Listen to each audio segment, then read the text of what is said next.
Por segundo día consecutivo, Israel bombardea la Franja de Gaza tras el fin de la tregua con el grupo islamista Hamas. Según el Ministerio de Salud gazatí, cerca de 180 personas perdieron la vida durante el viernes en medio de la segunda fase de los ataques del ejército israelí contra el enclave palestino. Revés judicial para la familia Fujimori. La justicia peruana ratificó que el expresidente Alberto Fujimori debe seguir en prisión y de otro lado se ordenó iniciar un juicio contra su hija Keiko por presunto lavado de dinero en el llamado caso Cócteles. Tenemos informe desde Lima. Detienen en Chile al asesino del cantautor Víctor Jara. El exmilitar Pedro Barrientos fue deportado desde Estados Unidos hacia donde había huido y era el único que había logrado librarse de la justicia. Tenemos reporte desde Santiago. Hola, bienvenidos a una nueva emisión de noticias en France 24. Los saluda Andrés Mesa Muñoz.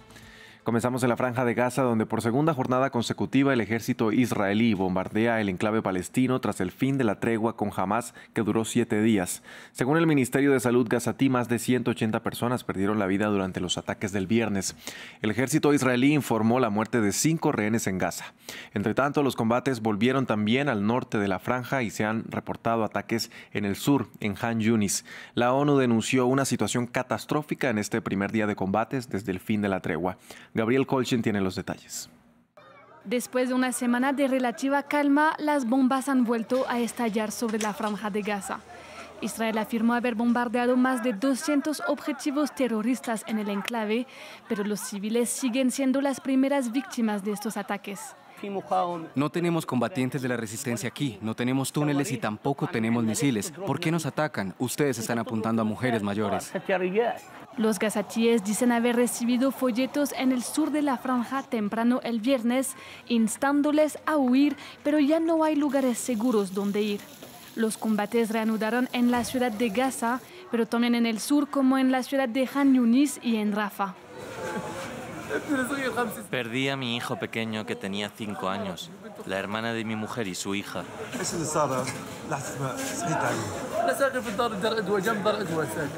A las 7:30 de la mañana, mis hijos fueron a comprar al mercado y yo les estaba esperando.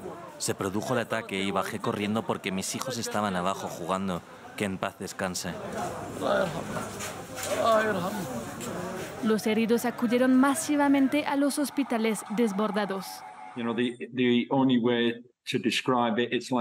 La única manera de describirlo es como una película de terror. Cuando entras allí, hay pacientes en el hospital con las lesiones más traumáticas que puedan imaginar, esencialmente traumas del campo de batalla. Los pacientes reciben los mejores cuidados posibles, pero el personal disponible es relativamente escaso. Muchos de los empleados han huido con sus familias o han sido asesinados. Según el Comité Internacional de la Cruz Roja, tanto la gente como los hospitales están al borde del abismo en la Franja de Gaza. Vamos a Estados Unidos, que vivió un día histórico luego de que la Cámara de Representantes decidiera expulsar a uno de sus miembros, el republicano George Santos, acusado de utilizar los fondos de su campaña para comprar artículos de lujo y contenido para adultos por Internet, además de inventarse ser un descendiente de judíos ucranianos y ser un deportista de alto rendimiento, entre muchas otras falsedades que le ayudaron a ganar su cargo en 2022. Deberían haberlo expulsado la primera vez que admitió que cometió fraude. Robaba a todo el mundo. No es una persona confiable. Es un tramposo. No queremos tramposos. Gracias. Creo que su expulsión es algo bueno, algo positivo, porque cualquier representación en el Congreso debe cumplir con un cierto estándar. Y él claramente no lo cumplió, así que es algo bueno. En Perú, la justicia declaró improcedente la liberación del expresidente Alberto Fujimori luego de que el jefe del Tribunal Constitucional sugiriera su excarcelación y por lo tanto deberá permanecer en prisión. Por otro lado, un juez anunció el inicio de un juicio contra Keiko Fujimori, hija mayor del exmandatario. Los detalles desde Lima con nuestro corresponsal Francisco Zacarías. El cuarto juzgado de investigación preparatoria ha iniciado el juicio contra Keiko Fujimori, donde existen 40 implicados por los presuntos delitos de lavado de activos y organización criminal. La situación de la lideresa opositora Keiko Fujimori es sumamente complicada porque la Fiscalía está pidiendo 30 años de cárcel contra ella. Afirma tener pruebas suficientes de que Fujimori y sus colaboradores habrían lavado dinero ilícito para esconder aportes de este dinero en sus campañas políticas de los años 2011 y 2016. Los fiscales también señalan que entre las empresas aportantes, la brasileña Odebrecht habría entregado $1 millón de dinero de origen ilícito. Tras ser deportado desde Estados Unidos, fue detenido en Chile el antiguo oficial del ejército Pedro Barrientos, el confeso asesino del cantautor Víctor Jara. Era el único de los 9 implicados en el caso que se había librado de la justicia tras haber escapado a la Unión Americana. Los detalles los tiene desde Santiago nuestra corresponsal Patricia Luna.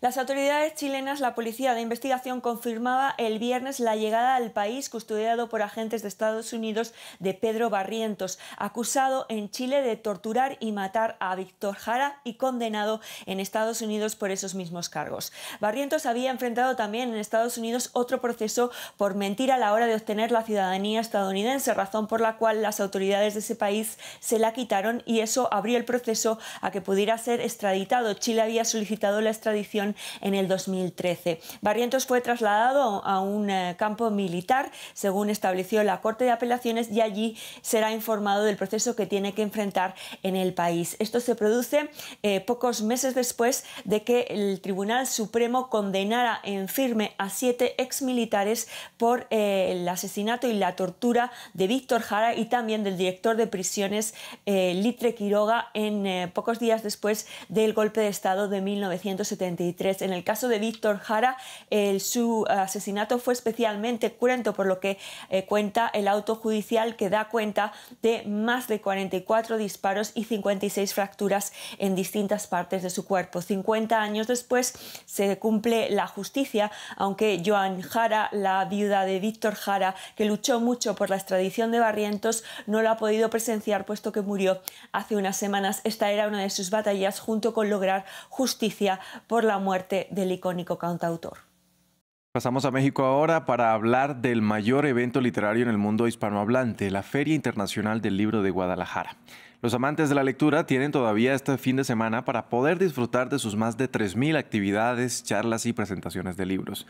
Nuestra enviada especial, Lea Giurel, asistió a las entregas de 2 de los premios más importantes de la feria y nos trae el siguiente informe. Ya es el 7º día de la Feria Internacional del Libro aquí en Guadalajara y desde ayer los pasillos se sienten mucho más llenos de visitantes, sobre todo de niños que vinieron a descubrir las novedades de esta edición 2023 de la gran fiesta de la literatura latinoamericana. En cuanto a las entregas de galardones, que siempre son momentos muy esperados, después del premio Phil en lenguas romances a la poeta mexicana Coral Bracho, es otra escritora comprometida quien se alzó con un premio, el premio Sor Juana Inés de la Cruz para la escritora colombiana María Ospina Pizano. Ella lo ganó con su novela Solo un poco aquí y de hecho tuvimos la oportunidad de conversar con ella de su amor hacia los animales y del deber del ser humano de repensar nuestra relación con ellos. Esta entrevista la van a poder ver a partir de este sábado en nuestra antena. Y hoy, viernes, es el escritor y traductor mexicano James Asir Saraucawich, quien estuvo bajo los proyectores. Él se alzó con el premio de literaturas en lenguas indígenas, recompensando su ensayo escrito en maya, La estética narrativa de Tzigmal. Para mí representa un orgullo porque pues tiene tiempo que he estado visualizando el premio, ¿no? Y realmente pues no me consideraba como muy apto, por así decirlo, porque en anteriores ediciones veo que estaba pensado más como para cuento, novela, poesía, y cuando ya vi la oportunidad de que se dé respecto al ensayo literario, como pues dije, de aquí soy, ¿no? Entonces, para mí es una gran alegría y un gran orgullo, desde luego, por así decirlo, representar a mi lengua nativa, y en este caso, pues entender que la dimensión involucra a muchas lenguas originarias de aquí, de América. Este sábado la ronda de los grandes galardones 2023 de la FIL se cerrará con la entrega al humorista e ilustrador argentino Tute del prestigioso homenaje de caricatura La Catrina. De esta manera despedimos este informativo en France 24. Gracias por acompañarnos. Continúen con toda nuestra programación.